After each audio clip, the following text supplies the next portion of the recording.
Today I'm going to talk about whether God has a sense of humor.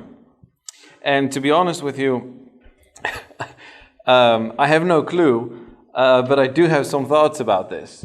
And so what I'm going to do is just share these thoughts with you, and I hope you will come up with ideas, thoughts, suggestions, criticism, questions that will help me to think about this. So that's what we're going to do. Here's a bit of the background. Why is it relevant whether God has a sense of humor? Well, I think there are at least three reasons. First, if you read the Greek philosophers and like the early church fathers, they're not very positive about having a sense of humor. In fact, they're often quite negative about it. And I think that has influenced Christian theology and systematic theology in particular. But fortunately, during the last few, maybe decades or 100 years or so, that has changed. Philosophers, psychologists, theologians tend to think more positively about humor and having a sense of humor. But that raises the question, does God have a sense of humor? So I think it's back on the agenda. Second, I think it's important because it might be part of what it is to be created in the image of God. So we have a sense of humor, and maybe God has a sense of humor too, and that might be what it means to be created in the image of God. And third reason is that it might make a difference to certain Christian practices, such as liturgy and prayer. So and this is maybe the main reason why I started to think about this, is that I noticed. So, for instance, like after a Bible study group or towards the end, something funny happened, like someone knocked over a cup of coffee twice or something, something stupid happened. And someone might refer to it in his or her prayer, and people would laugh at it and assume that apparently God could appreciate it and have a sense of humor. So I thought, is this really the case? So I needed to think about this. That's what I did, and I'm going to present the results to you today. Here's what I'm going to do. I'm going to present 4 theories of what it is to have a sense of humor that we find in the literature. Then I'm discussing 3 arguments against the view that God has a sense of humor. Then I look at the biblical evidence, then some philosophical evidence, and then, so the conclusion is going to be, yes, God does have a sense of humor. And then I say, well, what are the implications? What difference does it make? That's the setup. Are you okay with that? Okay, great. Okay, so here we go. 4 theories of humor. The first one is the superiority theory. And the idea is that when you laugh at something or you're amused at something, you feel superior. As I said, when someone knocks over a cup of coffee or does it twice, you feel superior and you laugh at it. Thomas Hobbes, for instance, he says, and I quote here from the handout, I may therefore conclude that the passion of laughter is nothing else but sudden glory arising from sudden conception of some eminency in ourselves, by comparison with the infirmity of others, or with our own formerly. So you can laugh at your own previous self, like your stupid mistakes in the past, right? For men laugh at the follies of themselves past when they come suddenly to remembrance, except they bring with them any present dishonor. Of course, then you're not amused. It's no wonder, therefore, that men take heinously to be laughed at or derided that is triumphed over. This is one big theory out there, and one of the main theory. The second theory is the relief theory, defended by Spencer, Dewey, and this might not be a relief to hear, Sigmund Freud. And the basic idea is that when you're amused, there's some kind of relief. So tension builds up, and then when you're amused and you laugh at something, there it goes. There's the relief, right? And unsurprisingly, this is often related to jokes having to do with sex or with violence, because there are strict prohibitions in most societies with regard to sex or violence. So when a joke is made, people laugh. And Freud says, humor is a means of obtaining pleasure in spite of the distressing effects that interfere with it. It acts as a substitute for the generation of these effects. It puts itself in their place. The conditions for its appearance are given if there is a situation in which, according to our usual habits, we should be tempted to release a distressing effect, and if motives then operate upon us which suppress that effect in statu nascendi, so when they arise. Okay, so that's the second theory. I'll get back to them later. I just want to sketch them briefly for you. The third one is the incongruity theory. I think Arthur Schopenhauer is one of the main defenders. And the basic idea of the incongruity theory is that there is something that isn't right, like an ambiguity, an irrelevance, a logical impossibility or inappropriateness, something like that. So, to give an example, maybe you've run into this, or maybe searched it, on YouTube. So there is this famous bunker scene from the movie Downfall, about Hitler. Has anyone seen the movie Downfall? Right? So there's a bunker scene in which Hitler becomes very angry at his generals, at his staff. And he just goes completely crazy. And what they do is, the film is in German, and what they do is they replace the subtitles with English subtitles so that Hitler ends up being terribly angry at, say, the re-election of Obama, or the newest iPad, or his pizza arriving too late, or some such thing. And apparently lots of people find this funny because of the incongruity, right? What you see doesn't match with what you read. And Schopenhauer he didn't see the movie, but he makes the same point. He says, in every case, laughter arises from nothing other than the sudden perception of an incongruity between a concept and the real objects that are in some respect thought through the concept. In fact, laughter itself is simply the expression of this incongruity. All laughter is occasioned by a paradoxical and hence unexpected subsumption, irrespective of whether it is expressed in words or deeds. Right, so this is the third main theory. The fourth and final theory has adherents like Max Eastman, but also Thomas Aquinas. And he is remarkably positive about humor and defends humor. So he says, for instance, now such like words or deeds where nothing further is sought than the soul's delight are called playful or humorous. Hence it is necessary at times to make use of them. So Aquinas thinks having a sense of humor or being amused has something to do with play. Maybe you would not expect, I don't know whether you've ever read those like 5 volumes, and you might not expect this from Thomas Aquinas, but he loves play and says play is necessary. I'm still not exactly sure how it relates to humor, but he seems to identify the two, or they're closely related to each other. So I think those are the 4 main theories that we find in the literature. Okay. So far so good, I think. Now, does God have a sense of humor? Some people think that he does not and cannot have a sense of humor. So let's turn to the objections, to 3 arguments to think that God does not have a sense of humor. So the first one is this. What one finds humorous is entirely subjective. It differs from person to person, or from culture to culture.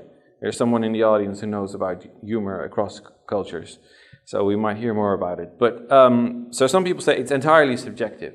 And if it's entirely subjective, well, how could God have a sense of humor?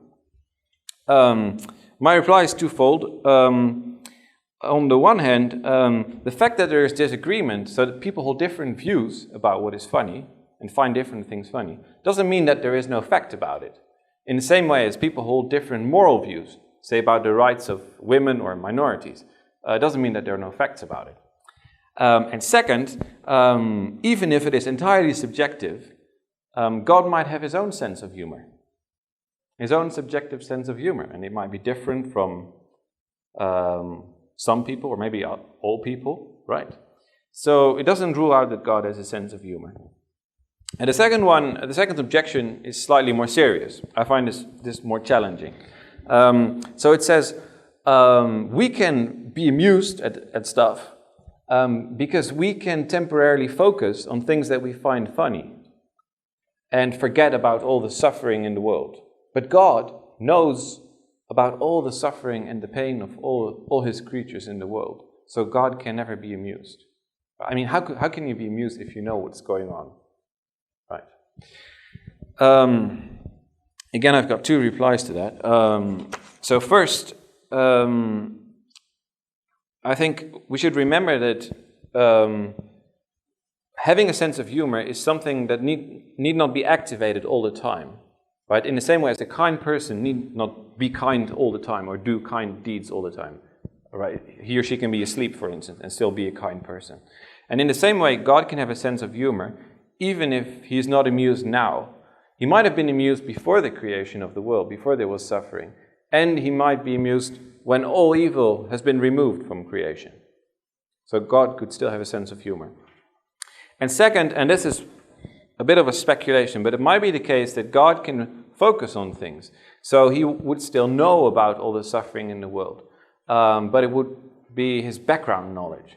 So God could still be amused because he focuses on a particular situation.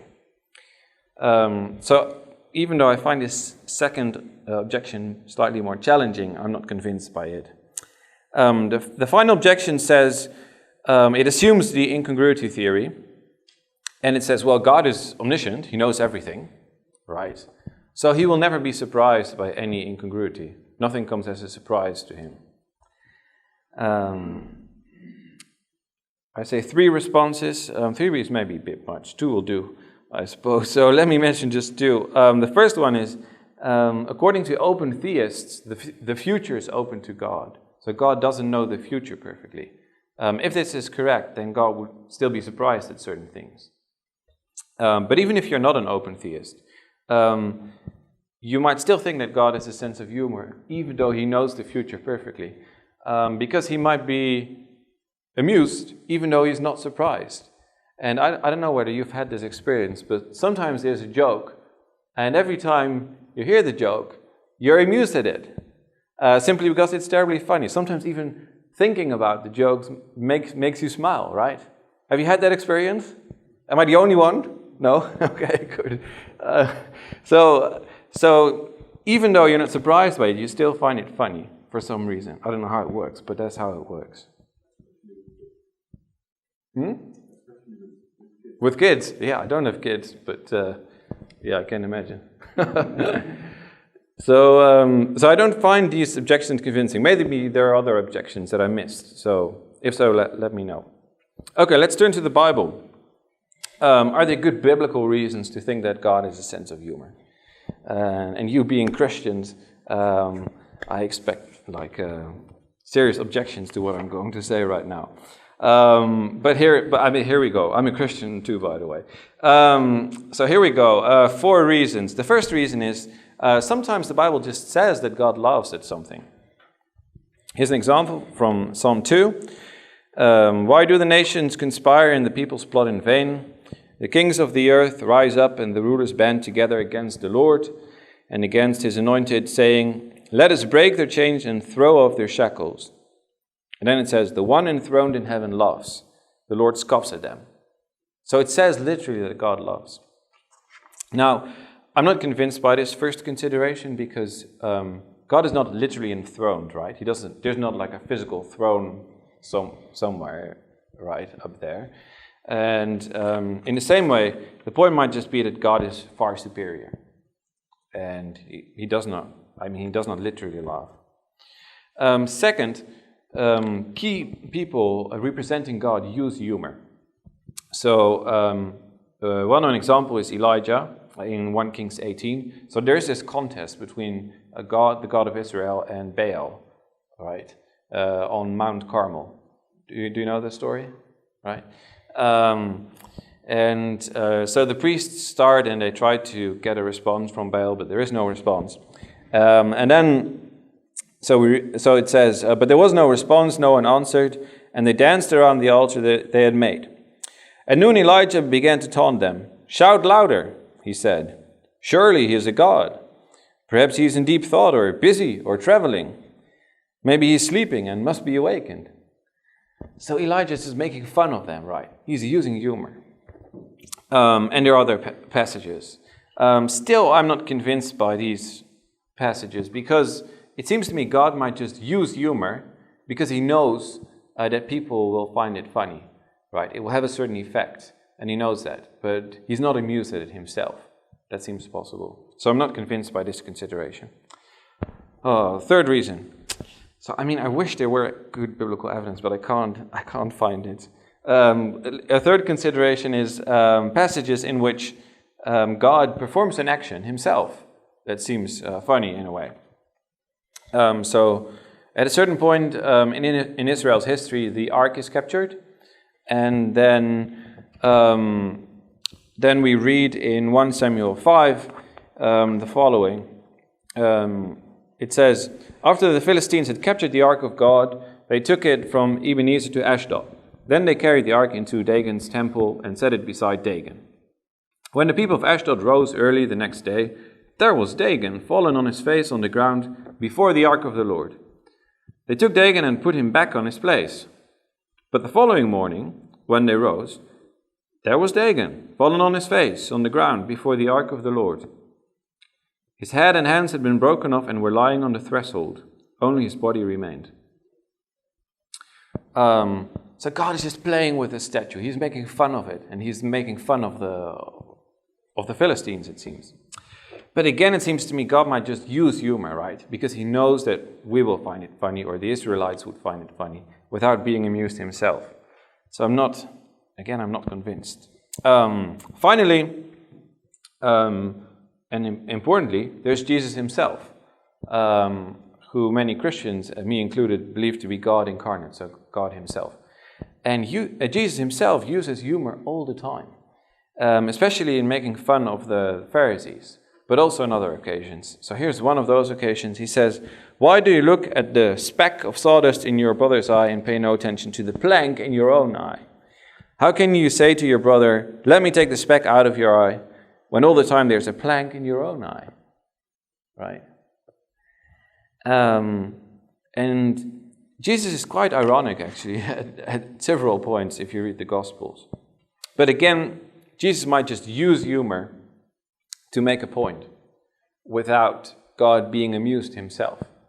So, even though I'd really like to, I don't find any convincing biblical evidence that God has a sense of humor, even though there are a few suggestions in that direction.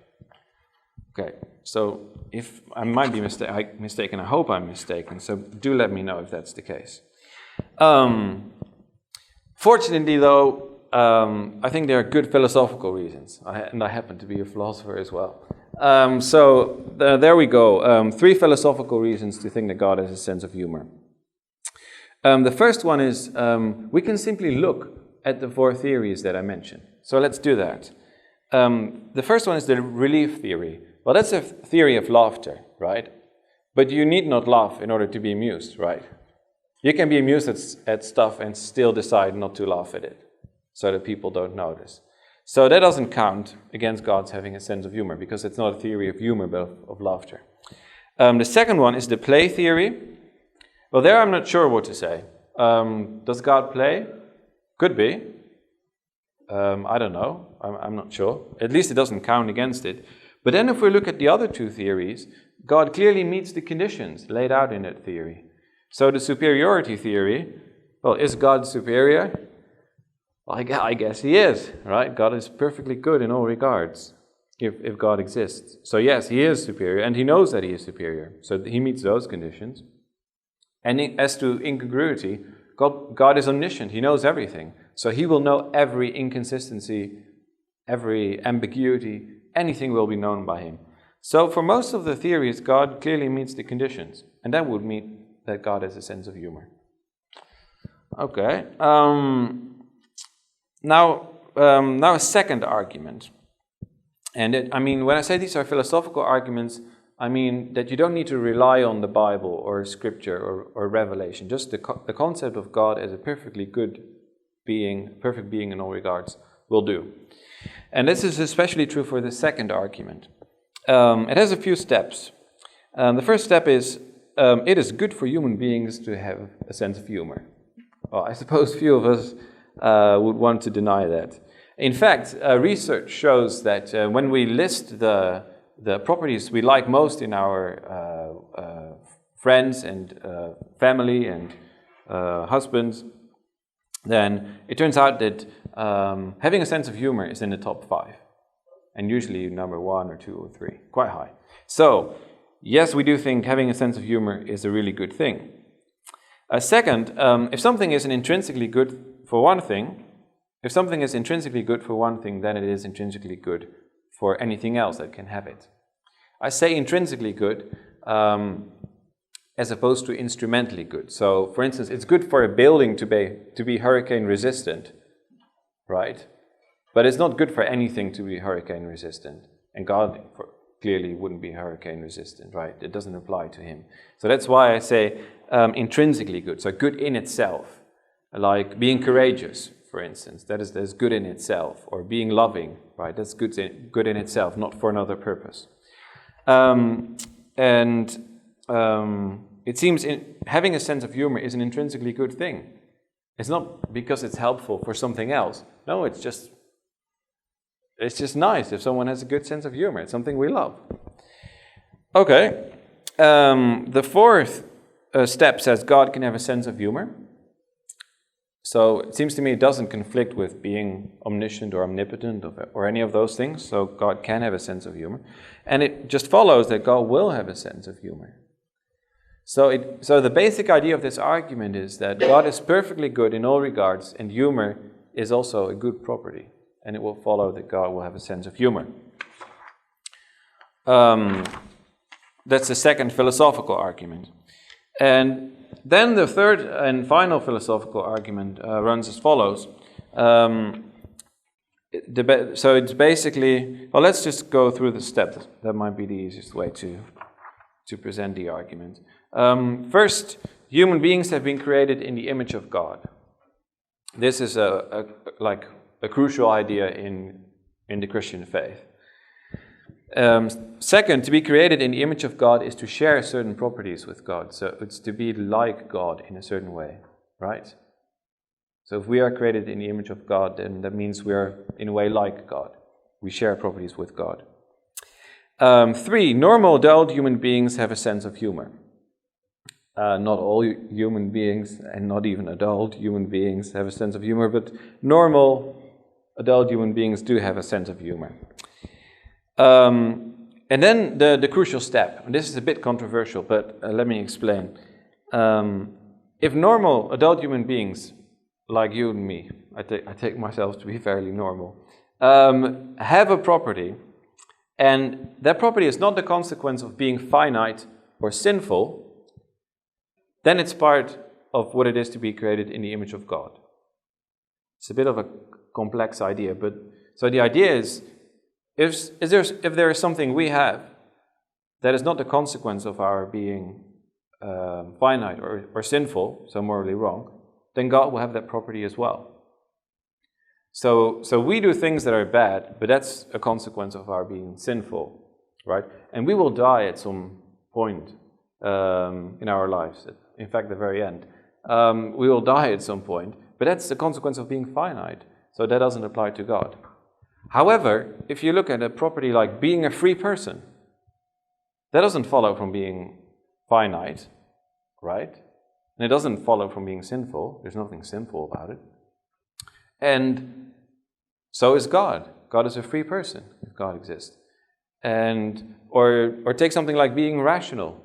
That also applies to God, and it applies to us. And it doesn't follow from being finite or from being sinful. So I think this is a principle, an idea about the image of God that is true in general. Now, if you look at having a sense of humor, it doesn't seem to follow from being finite. It's not something that is limited to finite beings, right? There's nothing especially finite about having a sense of humor. Nor does it seem to follow from being sinful. There's nothing wrong about it. But if that's the case, then human beings will share the property of having a sense of humor with God. And that means that God has a sense of humor. So it's a rather long line of reasoning. And the crucial step is 4. But if 4 is true, then it seems to me we have another good reason to think that God has a sense of humor. Okay, so 3 reasons I take it in increasing strength to think that God has a sense of humor. Well, why does it matter? I mean, what difference does it make? So let me close my talk by saying three things about that.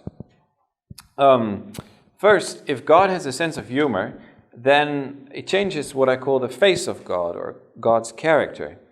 So God is taken to be omniscient, so he knows everything, omnipotent, he can do anything, he's eternal, that sort of thing. And that's, that tells us something about God. But if God has a sense of humor, that tells us something very important, that gives a character to God, right? That makes God more recognizable to us in a way. It's something very important if you find out that a person has a great sense of humor, right? So that will make a difference to our relationship with God. Right? We will see God differently, think about God differently. We will worship him as a being with a great sense of humor, the perfect sense of humor. Second, if God has a sense of humor, then that might explain certain things in reality. So if you look at the animal kingdom, there are just, if you look at BBC documentaries, there are a few creatures on this planet, and not only humans, but also animals, that just look bizarre, right? They look funny and strange to us.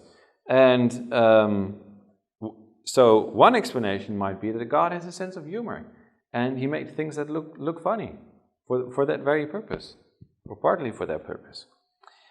And finally, if God has a sense of humor, then that might make a difference to what I call religious practices, or Christian practices. So think, for instance, of liturgy and prayer.